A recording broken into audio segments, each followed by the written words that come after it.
정스타TV를 구독해주시는 구독자 여러분 안녕하십니까. 정스타 오늘도 베트남 내 중요한 이슈를 가지고 여러분과 함께 공유하고자 합니다. 정스타는요 10월 4일, 7일 영상에서 10월 10일부터 항공기 재개 소식을 여러분께 알려드렸었습니다. 그리고 그동안 발표만 있었지 세부적인 사항은 각 지방정부와 협의가 끝나지 않아 구체적 노선 및 탑승 조건 그리고 도착지 방역수칙 등은 계속해서 바뀌었었습니다. 정스타가 이제까지 말씀해 드린 것처럼 베트남 정책 발표는요 일단 발표해두고 여론 및 각계각층의 반응 그리고 건의들을 종합해서 그 전날 정도에 회의하는 모습을 보여주고 무슨 비장의 카드 꺼내는 것처럼 깜짝 최종 발표하는 것이 지금까지 베트남 정책 발표의 루틴이었습니다. 잊었네요. 확진자가 발생하면 다시 봉쇄할 수 있다라는 깨알같이 작은 단서도 달았었습니다.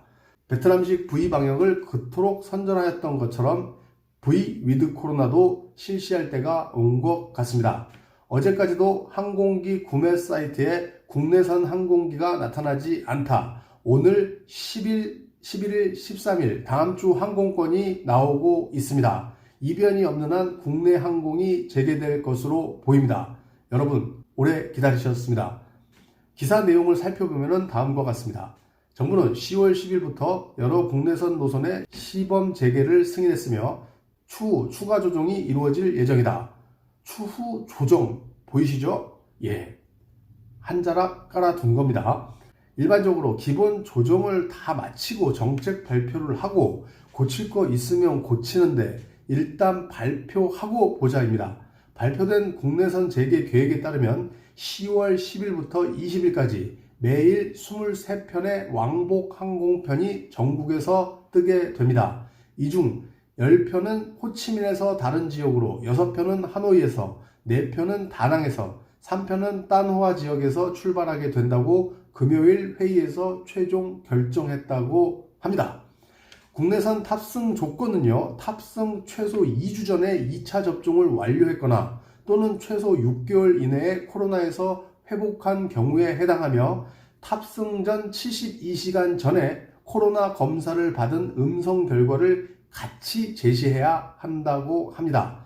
베트남 백신 상황은 보시다시피 1차 접종 상위 지역인 호치민, 하노이 등을 제외하고는요, 전체 베트남의 2차 백신 접종이 15%가 되지 않는데 탑승을 할 수 있는 승객이 얼마나 될지 의구심이 듭니다. 결국은 11월부터 재운항을 하겠다는 계획 아닌가요? 또한 공항에서 숙소를 이동하거나 체류하는 동안 승객은 코로나 예방 지침을 엄격히 준수해야 합니다. 하노이 인민위원회는요, 승객이 도시의 검역소나 지정된 호텔에서 돌아온 후 7일간의 격리를 제안했었습니다. 격리. 정말 많이 들어보는 단어 아닙니까? 올해 최고로 많이 들어보는 단어, 격리.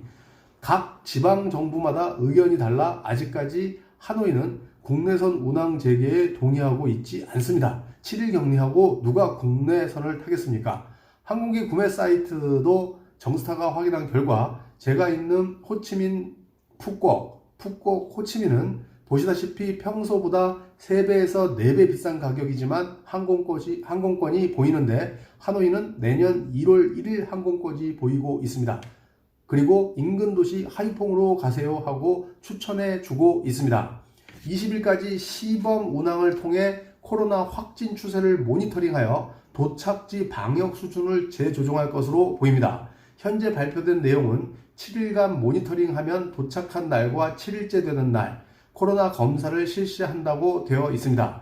정책의 결정이 참 쉬운 나라인 것 같습니다. 발표하고 지내보고 결과치 나옴 확정이나 번복하고 보통 정책 결정을 위해 다양한 경우의 수를 시뮬레이션하고 회의하고 조율하고 비공개 여론조사하고 알아보고 또 회의하고 그리고 발표해야 하는 것으로 알고 있습니다. 제가 아는 정책은 그렇습니다.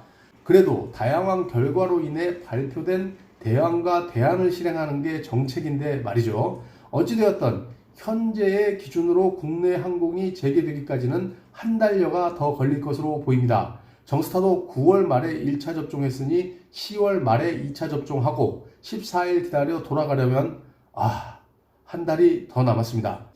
그 전에 기준 완화된다에 베팅하겠습니다. 영화에서 보면 뭐 걸겠습니다. 예. 자, 영상 준비하는데 국내선 항공 재개와 연관 있는 관광기사 하나 더 소개하도록 하겠습니다. 주요 관광 허브인 호치민시는 내년부터 외국인 관광객의 재방문을 고려하고 올해는 국내 관광 활성화에 중점을 둘 예정이라는 기사입니다. 호치민시는 팬데믹 상황에 따라 3단계로 관광 활동을 재개할 것이라고 했습니다. 10월 1단계에서는요, 시는 여행사들이 역사적으로 유명한 구찌 및 건저 지방과 같이 코로나 확산 위험이 낮은 것으로 간주되는 그린존에 대한 1일 투어 패키지를 구성하는 것에 승인했고 사이트 및 생태 관광지 관광이 가능해졌다는 내용입니다. 이 투어에 참석하는 모든 사람은 항공기 탑승과 마찬가지로 2차 예방 접종을 다 받았거나 코로나에 회복된 경우여야 합니다. 그리고 모든 여행사 숙박시설 및 관광지는 모든 코로나 바이러스 안전규칙을 준수해야 한다는 내용입니다. 2단계는요, 11월부터 연말까지 호치민시는 코로나가 잘 통제된 추가 지역의 관광을 다시 허용하고 국내 관광 시장 활성화에 중점을 둘 것이라는 내용입니다. 3단계는 2022년에는 호치민시 모든 관광 활동을 재개하고 백신 접종을 마친 외국인 관광객을 다시 맞겠다는 것을 발표한 내용입니다. 이 정책은 각 여행사들에게 맡기고 수립한 정책이 아닌가 합니다. 모처럼 보는 호치민시의 단계적 중장기 전략이었고 정스타가 보기엔 가능성이 있어 보이는 계획들이었습니다. 참고로 2021년 9월까지 호치민은 770만 명의 국내 관광객을 맞이했으며 관광 수입은 17억 3천만 달러로 전년 대비 31%가 감소한 것입니다. 4개월을 막았는데도 31%밖에 감소를 안 했다고 본다면 2020년 호치민 관광도 최악이었고 2019년도 최악이었다는 것을 의미합니다. 2022년은 어떻게 될지 기대가 됩니다. 이 밖에 베트남 전체 국내 관광 재개를 내년 6월까지 회복하겠다는 기사도 눈에 보입니다. 베트남 관광 수입은 전체 베트남 국내 총 생산의 12에서 13%를 차지한다고 합니다. 다른 산업과 다르게 바로 국민들의 주머니를 두둑하게 해주는 역할을 하기에 자국 산업 구조가 취약한 베트남, 외국 기업의 수출에 크게 의존하고 있는 베트남에게는 가장 중요한 산업인 것입니다. 2022년 위드 코로나와 함께하는 베트남이 어떤 모습을 보여줄지 베트남에 주재하는 정스타 계속해서 지켜보도록 하겠습니다. 여러분께서 눌러주신 구독, 좋아요는 양질의 영상을 제작하는 데 큰 도움이 됩니다. 감사합니다.